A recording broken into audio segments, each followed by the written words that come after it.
일과 연애, 인간관계, 돈 등으로 인해 생기는 고민들에 대해 정신과 의사 토비가 알려주는 해법입니다. 첫 번째, 망각. 최고의 복수는 신경 쓰지 않는 것입니다. 상대방의 말과 행동을 지나치게 의식할 필요 없습니다. 대체로 큰 문제가 아니거든요. 잊어버려요, 잊어버려. 두 번째, 비난. 비난이 입 밖으로 나올 것 같으면 왜 그렇게 느꼈는지부터 생각하면 됩니다.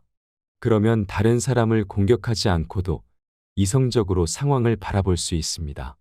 공격적인 태도는 모르는 사이에 버릇이 되기 쉬우니 자신의 공격성을 억누르는 것이 좋아요. 감추어 둡시다. 신경 쓸 가치 없어요. 세 번째, 관대함. 부정적인 기분, 공격적인 기분. 그런 기분도 드는 게 당연한 겁니다. 논리로 억압하면 안 돼요. 억압하면 그 기분이 커지거나 왜곡되니까요. 아, 내가 지금 이런 기분이구나 하고 그냥 흘려보내세요. 자신에게 관대하면 다른 사람에게도 관대해질 수 있습니다. 네 번째, 방관. 평소에는 얕보여도 괜찮아요. 바보 취급당해도 괜찮아요. 더 이상 참을 수 없을 때 제대로 화를 내면 됩니다.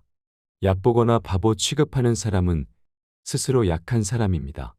그러니까 좋을 대로 하게 내버려 두세요. 다섯 번째, 그만. 피곤하면 사양 말고 그만둬요.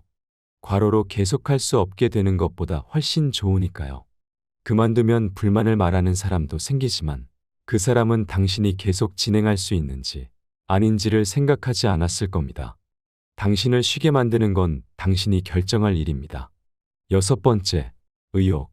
좀처럼 의욕이 나지 않아도 그게 당연합니다. 오히려 정신의학적으로는 의욕 충만한 사람이 주의해야 할 대상입니다.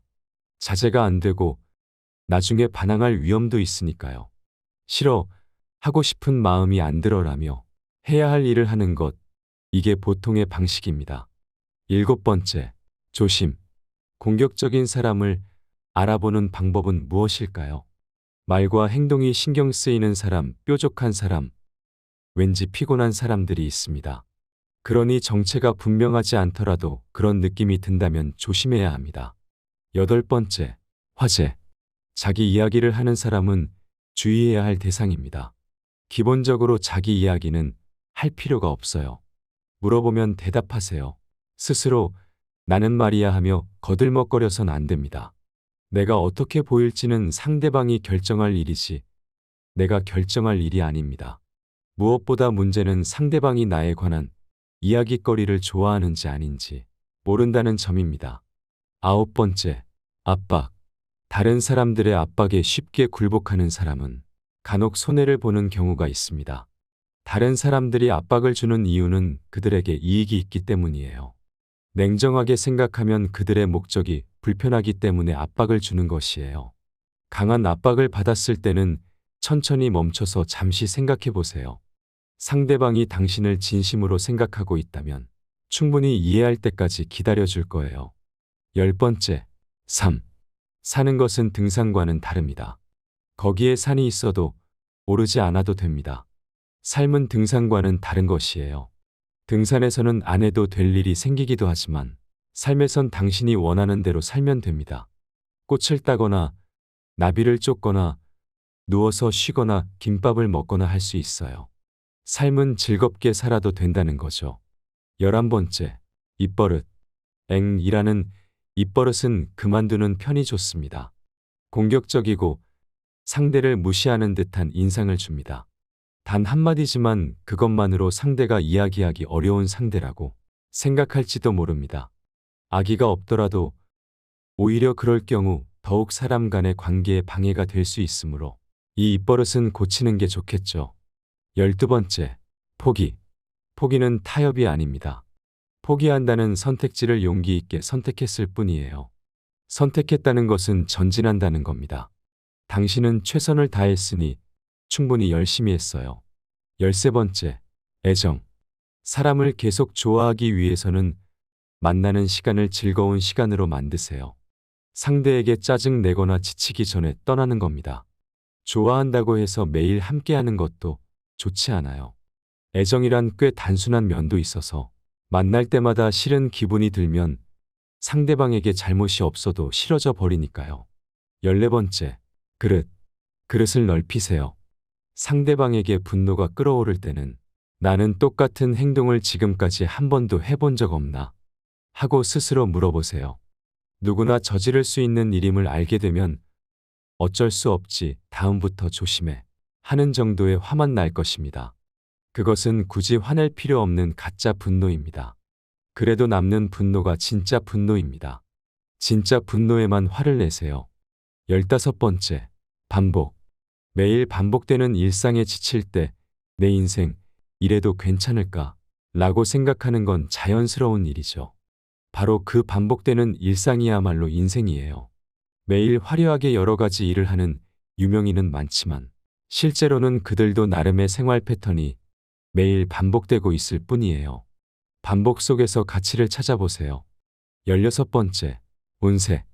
운이 없다 라고 생각되는 날은 많이 움직이지 않는 것이 좋습니다. 굳이 운세 이야기가 아니어도 운이 없는 날은 피곤하고 부주의해집니다. 이럴 때는 움직일수록 부주의해서 생기는 실수를 하죠.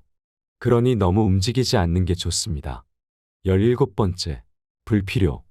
스트레스를 잘 받는 사람은 불필요한 기준을 만드는 버릇이 있습니다. 올해까지 뭘 꼭 해야 해.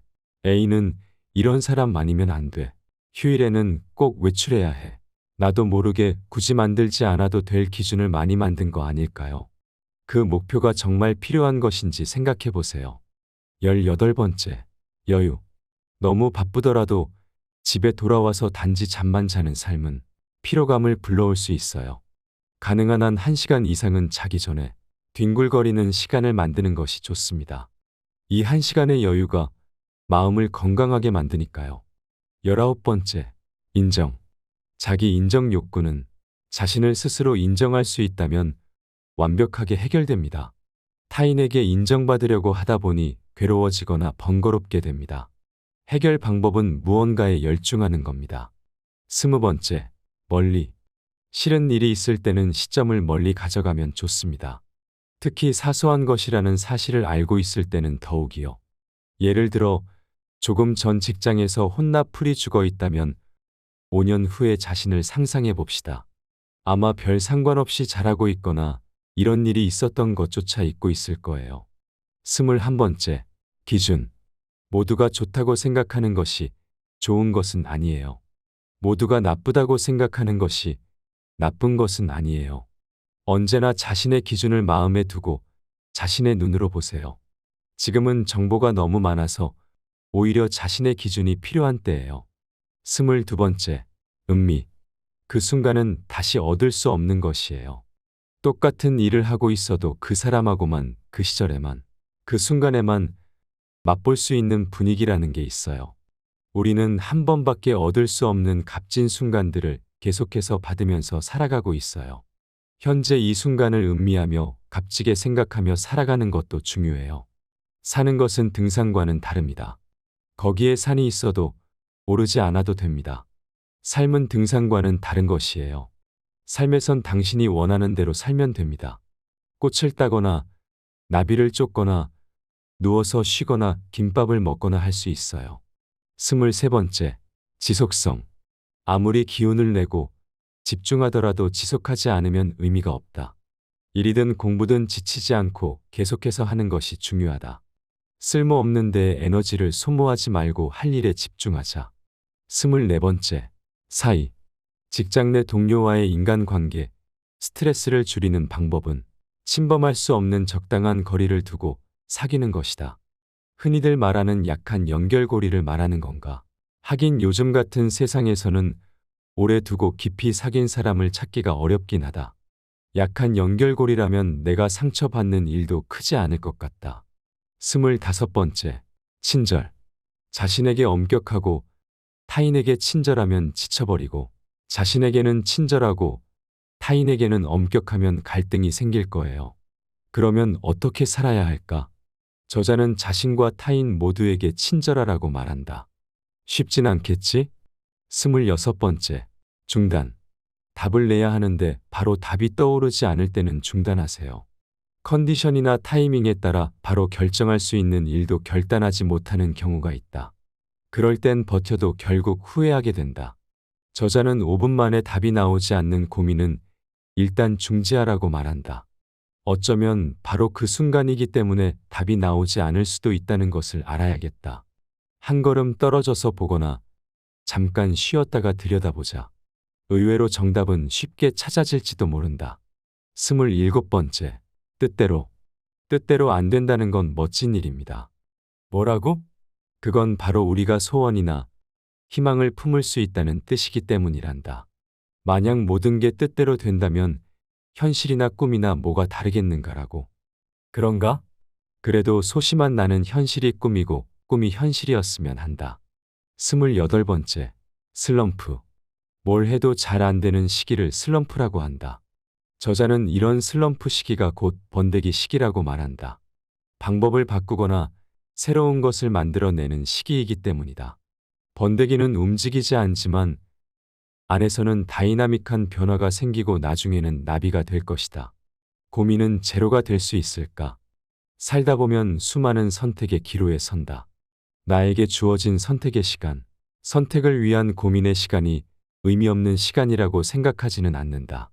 그러나 고민 속에 파묻혀 정작 자신의 일상을, 자신의 삶을 놓치는 일이 일어나기에 문제가 되는 것이다. 세상에는 나와 절대 맞지 않는 사람이 있습니다. 그건 좋고 나쁨의 문제가 아니라 서로 이질적인 존재이기 때문입니다. 그러니 가급적 접촉하지 않는 것이 좋습니다. 맹수가 습격하지 않도록 설득하는 것보다 맹수가 있는 곳에 접근하지 않는 것처럼요.